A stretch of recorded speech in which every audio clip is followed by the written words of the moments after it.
ஆளுங்கட்சியை மிரட்டும் அவர்லான் நிறுவனம். திமுகவிற்கு பெரும் இழப்பு ஏற்படும். தமிழகம் முழுவதும் பல்வேறு மாநகராட்சி, நகராட்சி, பேரூராட்சி ஆகிய பகுதிகளில் தூய்மை பணியை கான்ட்ராக்ட் எடுத்து செய்யும் நிறுவனம் அவர்லான் நிறுவனம்.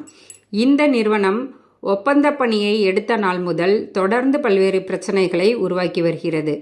குறிப்பாக தூத்துக்குடி மாநகராட்சியில் தொடர்ந்து 3 வருடங்களாக தூய்மை பணியில் ஈடுபட்டு வரும் தூய்மை பணியாளர்களுக்கும் அவர்லான் நிறுவனத்திற்கும் பல்வேறு பிரச்சனைகள் நிலவி வருகிறது.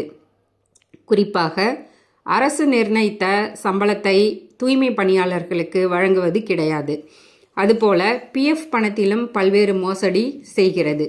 இதுபோல பல்வேறு வகையில் தூத்துக்குடி மாநகராட்சியில் பணிபுரியும் 1000த்திற்கும் மேற்பட்ட தூய்மை பணியாளர்களை தொடர்ந்து வஞ்சித்து வருகிறது.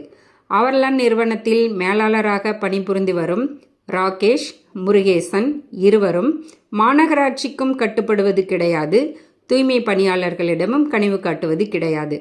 சில தினங்களுக்கு முன்பு தூய்மை பணியாளர் சங்க தலைவர் பொன்ராஜ் இடைக்கால பணி நீக்கம் செய்தது அவர்லான் நிறுவனம். இது தொடர்பாக போராட்டம் நடைபெற்றது. சஸ்பெண்ட் உத்தரவை ரத்து செய்ய முடியாது என்று பிடிவாதமாக அவர்லான் நிறுவனம் உள்ளது.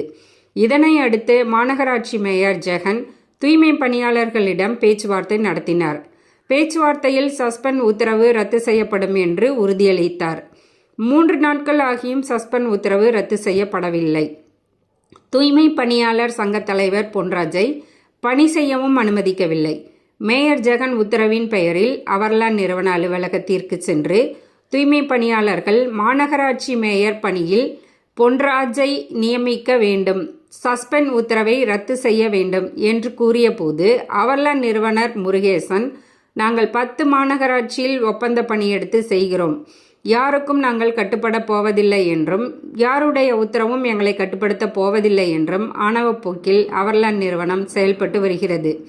தமிழகத்தில் சட்டமன்ற தேர்தல் சில மாதத்தில் நடைபெற உள்ள வேளையில் தூத்துக்குடி மாநகராட்சியில் தூய்மை பணி செய்து வரும் தூய்மை பணியாளர்களை அவர்லான் நிறுவனம் தொடர்ந்து வஞ்சித்து வருவதை மாநகராட்சியும் கண்டிக்க முடியாத சூழ்நிலை உள்ளது. மாநகராட்சி நிர்வாகம் எந்த உத்தரவு போட்டாலும் அவர்லான் நிறுவனம் கண்டுகொள்வது கிடையாது. இதனால் ஆளுங்கட்சி எந்த உத்தரவு போட்டாலும் மாநகராட்சி நிர்வாகம் ஆணை வழங்கினாலும் அவர்லான் நிறுவனம் அதனை அமுல்படுத்துவது கிடையாது. ஆகையால் வரும் சட்டமன்ற தேர்தலில் தூய்மை பணியாளர்கள் பிரச்சனை திமுகவிற்கு பின்னடைவை ஏற்படுத்தும் என்று தெரிய வருகிறது. ஆகையால் உடனடியாக இதற்கு ஒரு நிரந்தர தீர்வு காண வேண்டும் என்றால் அவர்லான் நிறுவனத்தின் ஒப்பந்தத்தை ரத்து செய்தால் மட்டுமே இதற்கு தீர்வு என்பது உறுதியாகவே தெரிய வருகிறது.